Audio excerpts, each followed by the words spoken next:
Where have you been living since July 15th of 2005? Duval County Jail. Why have you been living in jail since July 15th, 2005? I participated in the murder of the Sumners. Are you guilty of participating in that murder? Yes, sir. Are you guilty of kidnapping Carol and Reggie Sumner? Yes, sir. Are you guilty of robbing them? Yes, sir. Are you guilty of killing them? Yes, sir. Are you guilty of killing them? Yes, sir. Have you pled guilty to those charges? Yes, sir. This is 35-year-old Bruce Nixon testifying about the last day that Carol and James Reggie Sumner were seen alive. Who participated in that crime with you? Me, Alan Wade, Tiffany Cole, and Michael Jackson. Please tell the jury how you first became involved in the plot to kill Carol and Reggie Sumner. From this point on, Bruce explains to the court every moment that led to this couple's tragic death. The details he goes into are equally as disturbing as they are infuriating. Perhaps the best way to describe this story is peak senseless brutality. As told by Bruce, the story began 17 years earlier and was the result of a greedy young woman named Tiffany Cole. For several years leading up to spring 2005, Tiffany's father had lived next door to Carol and Reggie in Charleston, South Carolina. Although Tiffany was not particularly close to the couple, the two families would often interact, and Tiffany even purchased a car from them on a monthly payment plan. Eventually, the Sumners decided to move to Jacksonville, so from that point on, Tiffany would travel to visit them to make her monthly car payments. She would also use these trips to reconnect with some old friends. During one of Tiffany's visits in June of 2005, she and her then-boyfriend, Michael James Jackson, were invited to stay at the couple's house. Little did they know, this sleepover acted as a catalyst for the dark events that happened next. As they stayed the night, Tiffany and Michael discovered that the Sumners had recently profited around $99,000 by selling their Charleston home, and that they also owned several other valuable assets. It was evident to Michael that the Sumners were vulnerable targets due to their old age, frailty, and poor health condition. This information led to a plan to raid the Sumners' residence. Before going through with it, they invited 18-year-old Alan Wade to help out, who then brought 18-year-old Bruce Nixon into the scheme. On July 8, 2005, at around 10 p.m., this twisted plan came to fruition, and the events that took place that fateful night are almost too sickening to believe. But we will get to that later. 2 days after the robbery, on July 10th, Reggie and Carol's daughter, Rhonda Elford, contacted the Jacksonville Police Department to report the couple missing. Officers were dispatched and immediately conducted a search of the Sumner residence. During this search, they found their vehicle missing and the front door unlocked. The garage door was also left open. They also noticed that the couple's medications were still in the house, which was strange given their poor health condition. On top of that, it appeared that several valuable items, including their bank cards, had been taken. Despite this series of red flags, there was no sign of a break-in and no evidence that a violent crime had taken place. Regardless, the case was broadcasted on local news stations as the police were asking for any tips to help locate the couple. A neighbor tells family that she remembers seeing a strange car come and go from the Sumners' house, and family says that they think that Carol and Reggie probably were just being nice. Investigators received several tips like this one, but none of which were as substantial as what happened on July 12th. Just 2 days after the Sumners were reported missing, investigators received a peculiar phone call from two individuals claiming to be Reggie and Carol Sumner. How you doing? My name is Reggie Sumner. I'm out of town with my wife right now. Her sister passed away. A friend of ours that lives in the neighborhood called this morning and said that the garage was open and that the Lincoln was missing. We just moved actually to there not long ago from South Carolina. Do you have anybody that we can contact to help us make sure that everything is in the house that should be there? No, sir. My family lives in another state. The callers were actually Michael and Tiffany posing as the couple, attempting to gather information while creating the illusion that the Sumners were simply out of town. This call was recorded and played for Rhonda, who immediately rejected any notion that the voices belonged to her parents. Investigators were now more concerned than ever and promptly ramped up their search efforts. 2 days after receiving this strange call, on July 14th, the police caught a huge break in the case when they discovered that the couple's bank cards were still being used to withdraw cash. They then cross-checked the ATMs being used with local surveillance cameras and were able to track down Michael Jackson, Tiffany Cole, and Alan Wade to a motel in Charleston. Inside the motel room, officers found several items that belonged to Reggie and Carol. It was not long before a fourth suspect, Bruce Nixon, was also arrested in Jacksonville. Since Bruce was being the most cooperative upon his arrest, detectives decided to interview him first regarding the couple's disappearance. During his interview, he admitted to all of the despicable things that the four friends did that evening. He also confirmed that Reggie and Carol were in fact deceased after the group of four buried the couple alive. We're investigating a missing person case. Yeah, that's why I was asking who's missing. Okay, well, Kevin here has helped me out, okay? Yes, sir. Have you been watching the news? Mm-hmm. Not familiar at all with anything? Okay, that's James Sumner, and that's his wife, Carol Sumner. Those names don't ring a bell to you? Okay. No, sir. Okay. Never been to their house? Mm-hmm. See, I came out to Jacksonville this weekend with my friend Alan Wade. You came out this past weekend with Alan? Yeah.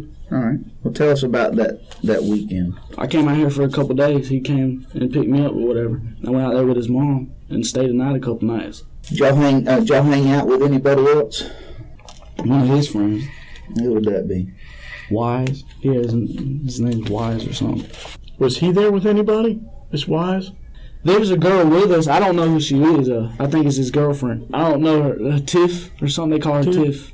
We just rode around. They smoke. But you can ask all my friends. I don't. You can drug test me right Okay. now. Yes, sir. And then Okay, so then you guys, they're smoking, and you're with them all night. Yeah. Is that correct? And you guys are it was with them? I think it was Thursday or Friday. Okay, Bruce. Let me ask you a question. Yes, sir. How do you think we came to meet with you? I'm not sure. You need to think about it. Did y'all stop anywhere? No, sir. I promise to God. The detectives now change their approach from inquisitory to confrontational. It's not long before Bruce cracks under the pressure. Why do you think we're here talking about these people? Well, you can put it together. I mean, you wouldn't ask me, they're missing people, then you ask me about him. That's why I ain't going to get caught up in all this. Okay. It's kind of freaking me out, knowing my best friend's in all this. You're right. Look at these folks. Somebody's grandparents. I know. Somebody's mom and daddy, aunt and uncle. You all ain't find them? We are providing you an opportunity because we want to hear what everybody has to say. I'm gonna tell you exactly what. Okay, and that's what I need to know. I need to hear it from you. Okay, and I need the truth. Yeah. All right. Okay, hold on. Just give me a second. Okay.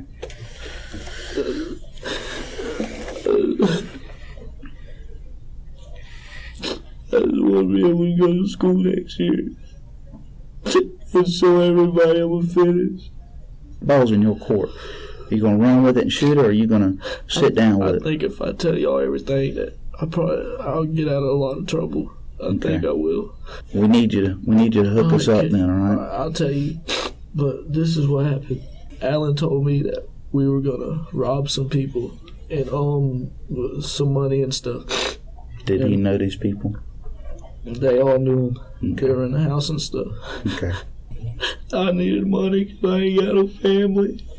Since Bruce's crying makes the audio very hard to understand from this point on, I'm going to provide a summary of his confession. Bruce informed the police that Michael Jackson was the mastermind behind the plan to rob the Sumners, and that the group of four had meticulously planned the crime over several weeks. The plan went as follows. First, they selected a spot close to Bruce's previous home to dig a grave for the disposal of the couple's remains. Then, for several days, they closely monitored the Sumners' house and tracked their movements. And finally, when they felt the time was right, Tiffany rented a Mazda RX-8 in South Carolina and drove it down to Jacksonville to be used during the crime. When they arrived at the residence around 10 p.m. on July 8th, Alan and Bruce walked up to the door. The two men approached the couple under the disguise of being lost, looking for a friend's house, and desperately needing to use a phone. They had with them a black bag, which contained duct tape, plastic wrap, gloves, and a very realistic plastic gun. Once inside the house, Reggie and Carol were restrained, while Alan and Bruce ransacked the home, collecting jewelry, property documents, credit cards, and rare coins. The couple was then bound and gagged with duct tape and forced into the trunk of their own Lincoln Town car. While the two men drove with the Sumners in the trunk, Michael and Tiffany closely followed in the rental. Bruce claimed that Michael had a plan to be pulled over for speeding in the Mazda RX-8 if a police car got too close to the Lincoln. After fueling up at a nearby gas station, the group drove about 30 miles across state lines to a remote area in southern Georgia. There, the Sumners were forced to disclose their bank account PINs before they were forced to lay down in the pre-dug grave. They were then buried alive. After the murders, the group abandoned the Sumners' Lincoln in a field in Sanderson, Florida. Tiffany and Alan returned to the Sumner residence to steal a computer, which they later pawned for cash. Subsequently, around $5,000 was withdrawn from the Sumner bank accounts over the following days. Thanks to Bruce's confession, Reggie and Carol were discovered on July 16, 2005, just 8 days after they were brutally murdered.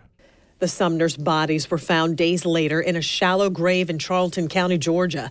They had been buried alive. Authorities say that the couple was still holding each other when they were found in the grave. The autopsy conducted by medical examiner Dr. Anthony Clark showed that sand was found deeply lodged in the throats and respiratory systems of the couple, which confirmed that they died from vivisipulture, otherwise known as premature burial. Before we continue with this story, it's important to highlight that suspects often deny any involvement or, at the very least, downplay their role in a crime during an investigation. And this case was no different, with each suspect providing a slightly different story. Now, the key issue in this case wasn't determining whether all 4 suspects were guilty for their part in the Sumners' murder. It was about determining whether they were all equally culpable. In what could be described as the classic blame game, Michael James Jackson was identified by all other suspects as the mastermind behind this horrific plan. They highlighted his expertise in blackmail and robbery, stating that he had even hacked into a victim's personal data in the past. But when speaking with Michael, he blamed everyone else, claiming that he did not take part in the murders and only provided his robbery expertise as a coach to the other 3.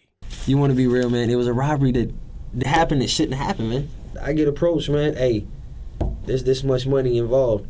Who approached you? Alan. Alan knew I was good, man. And yeah, I'm gonna give my expertise. I'm gonna give my advice. You know what I'm saying? What was your advice? My advice was, hey, do what you want. You know what I'm saying? Do what you want ain't advice. That ain't advice, man. What was your advice to Alan and Bruce? Not advice, like, what's the word, man? Like a mentor, you know what I'm saying? I'm gonna tell you if you're doing something wrong. So, like I said, so far, tell them your plan's good. You wasn't doing nothing wrong. My words were, if you're gonna use this, don't leave no fingerprints. You know what I'm saying? To make sure you don't leave no fingerprints. Did Bruce or Alan have a gun? Yeah, they had a damn toy gun. What happened to the gun? Don't ask me. After discovering Reggie and Carol's bodies, it was immediately apparent that digging a grave that size would have taken multiple people several hours to do. However, the only person admitting to pre-digging the hole at this point was Bruce. Can you tell us something about the graves? Graves? Or the hole? It is physically impossible to dig that hole for 2 people to dig that hole in that amount of time span. It's not going to happen. It can't You'd happen. have had a backhoe. Yeah. Because we had to have a backhoe. To get him out. You can't even say that, because, I mean, I done seen Marines, man, dig a 6x6, man, in 20 minutes. I mean, just because mentally. Hey, you know what I'm saying? Are you, Tiffany, Alan, or Bruce Marines? You just kill 2 people. In your mind, you digging a hole. Shit, man, you going to be like lightning, man. You going to feel like you just did an ounce of coke. The way I look at it, you got me on the, you know what I'm saying, the ATM. And yeah, in the back of my mind, that's like getting caught with a smoking gun in my hand. You know what I'm saying? Okay, I got 2 people that just got buried alive, credit card, and I'm taking money out their account. Oh yeah, I mean, you might as well say, I'm taking a picture with them. Yeah, you know what I'm saying? You might as well say that. So of course, it's all on me to build a defense around that.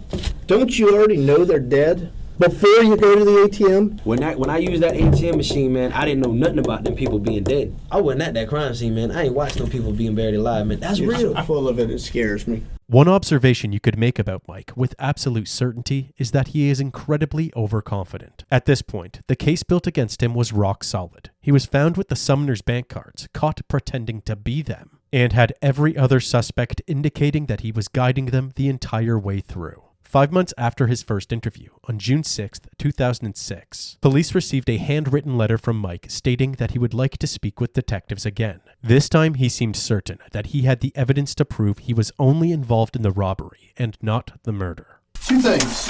First... Oh, the DNA test? DNA test, yeah. That was the first thing that we needed to talk to you about. The second thing was, got your letter today. Today? Just got it today. You're getting faster. So what you want to talk about today? Basically, last time I went to court, he put in the motion for the bond or whatever. What do you want, a bond hearing? Yeah, that's what I'm trying to get. You ain't got a Ain't bond gonna hearing. happen. Why can't I get a bond It's a hearing? capital murder case in Florida. There is no bond. Ain't gonna happen. If I was in your position, I damn sure wouldn't show back up. Yeah, but I can prove, man. You're getting all this I can prove what crap I now. can prove a lot of stuff. I can prove that I ain't killed nobody. How you gonna do that? Because I can do that. All I need is an alibi, a credible witness, definitely that can put me with them on this date said that I killed these people. I got that. I ain't had nothing to do with killing nobody, you know what I'm saying? I might have known about this shit and all this other shit, but as far as having anything to do with it... Well, tell me what you know about it then.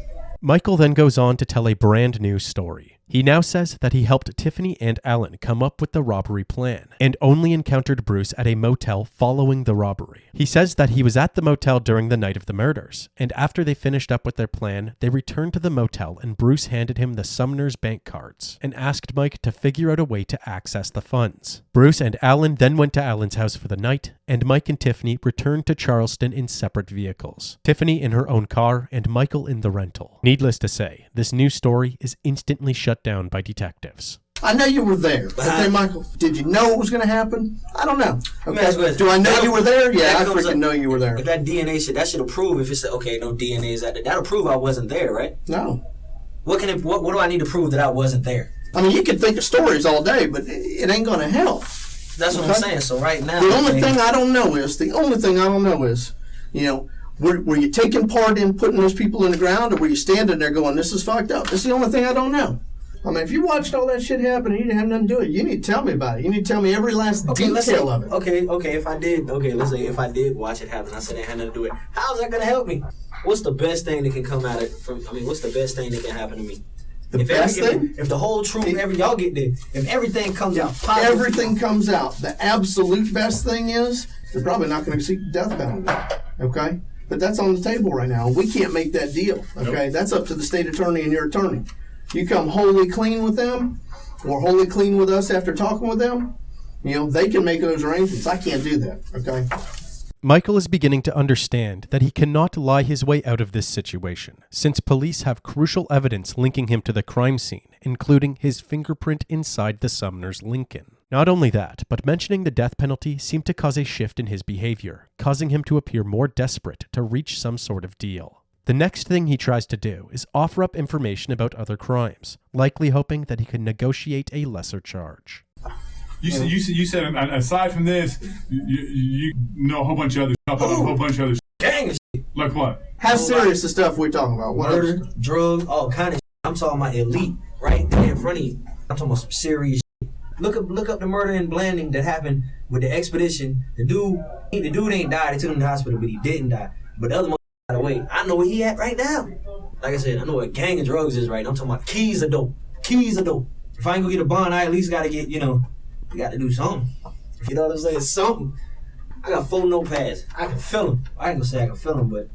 You want to think about it? Write us another note? I'll be honest. Sure, I would love to hear the rest of this. Check it out. But I ain't nearly as interested in that as I am in the details on this case. Yeah, because this is your job. Michael's attempts fall short, and he resorts back to professing his innocence. It becomes clear that the interrogation has reached a dead end. I can't get a hold of the attorney right now, but I can try and get in touch with him.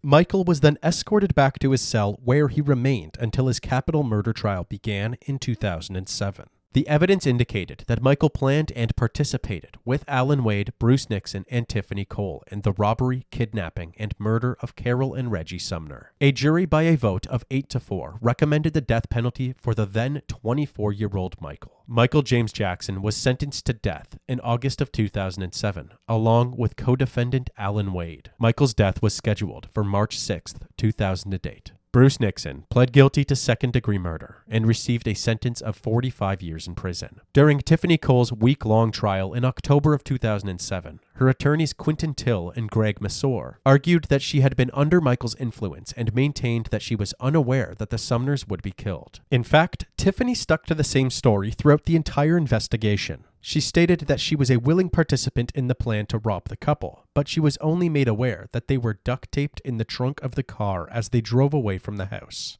Once they arrived at the gravesite, it was already too late for her to intervene.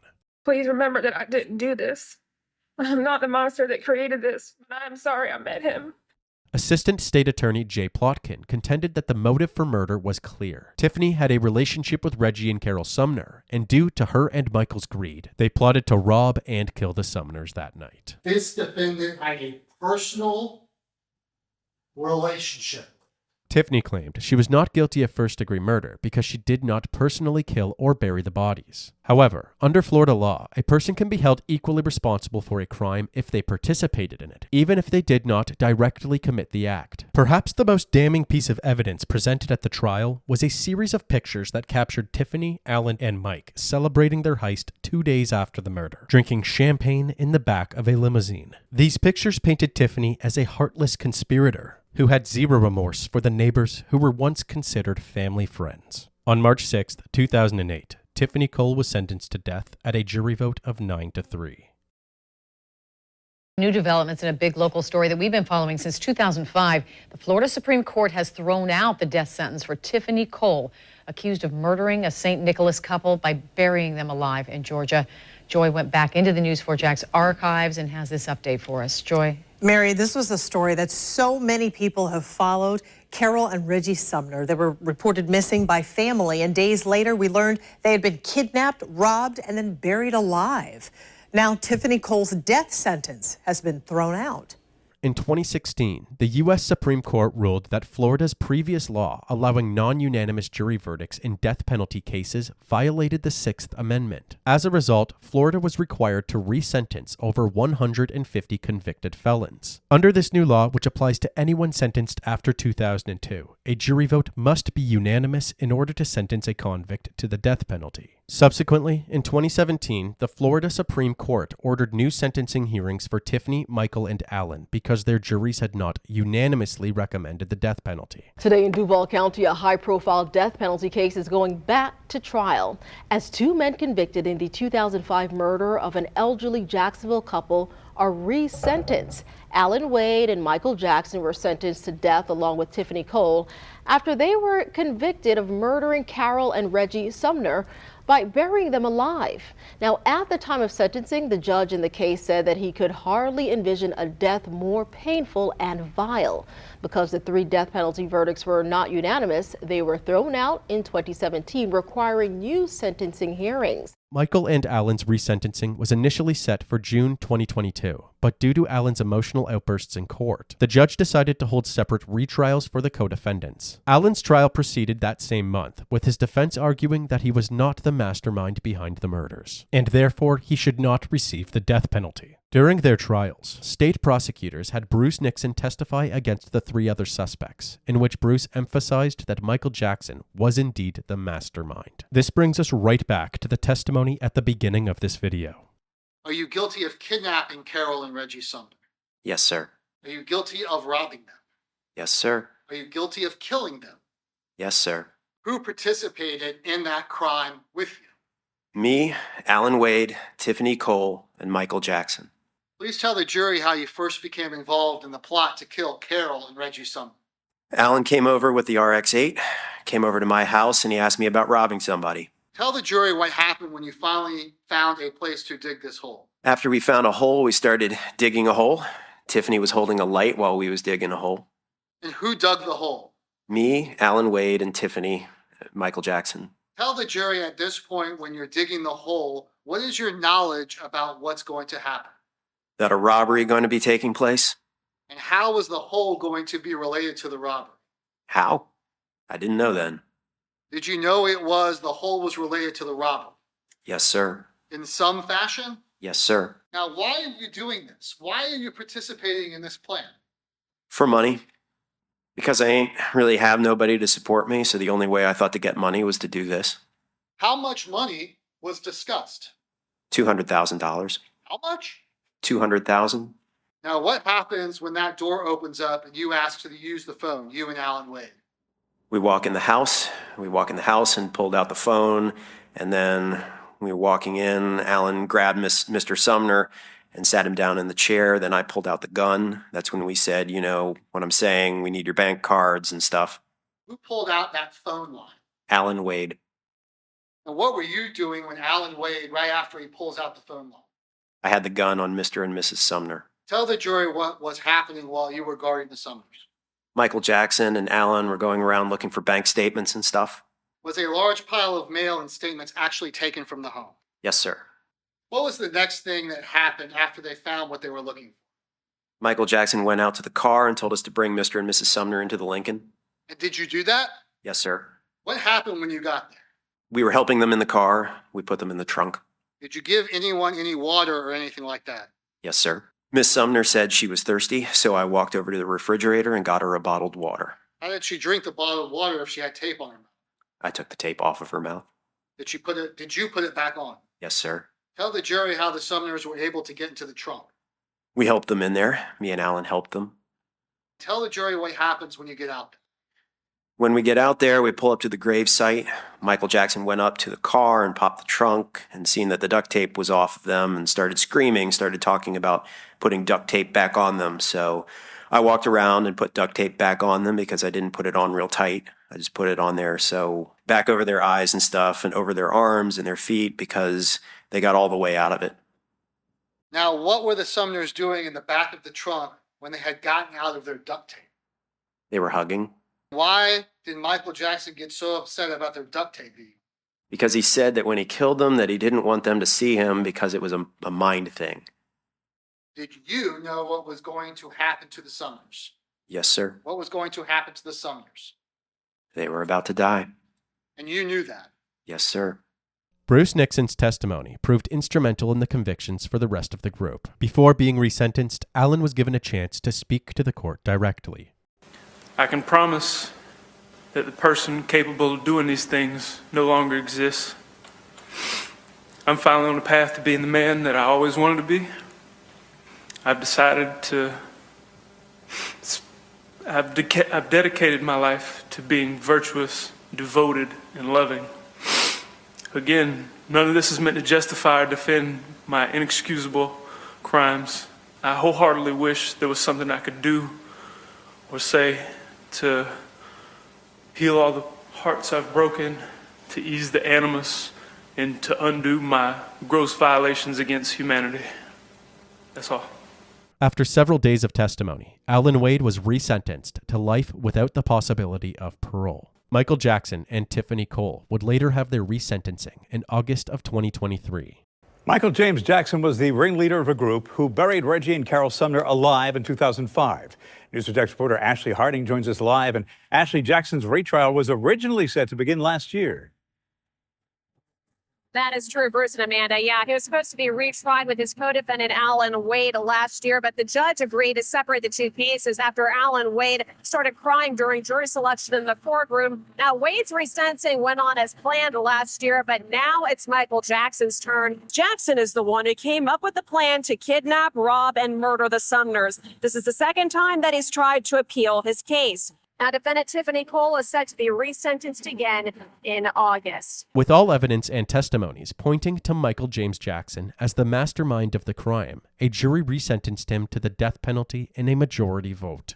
On August 23, 2023, after a 3-hour deliberation, the jury decided by a 10-2 vote to sentence Tiffany Cole to life in prison without the possibility of parole, thereby sparing her life. A heinous crime that ends with healing. Tiffany Cole was sentenced to life in prison by a jury today, bringing an end to a case that has haunted Jacksonville since 2005. That earlier death sentence was thrown out several years ago, and the verdict in her resentencing was resounding, with 10 jurors voting for life behind bars. And it was followed by an even more surprising reaction from the victim's family. A death penalty case with an ending no one expected. Mercy for the defendant, and hugs for her mother.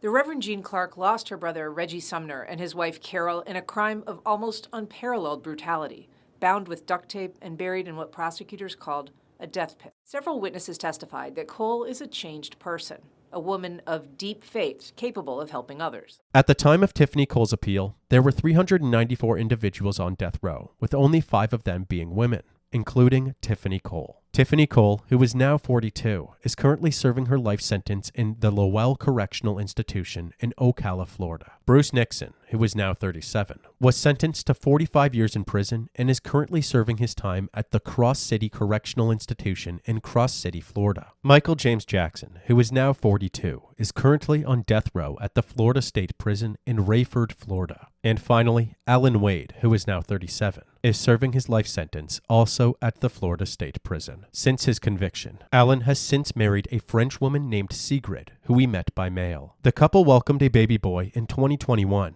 but they maintained secrecy about how they conceived the baby, as conjugal visitation is forbidden on death row. They have decided not to reveal any details of how they conceived their baby boy, as Sigrid wants to reveal this to her son when he is older.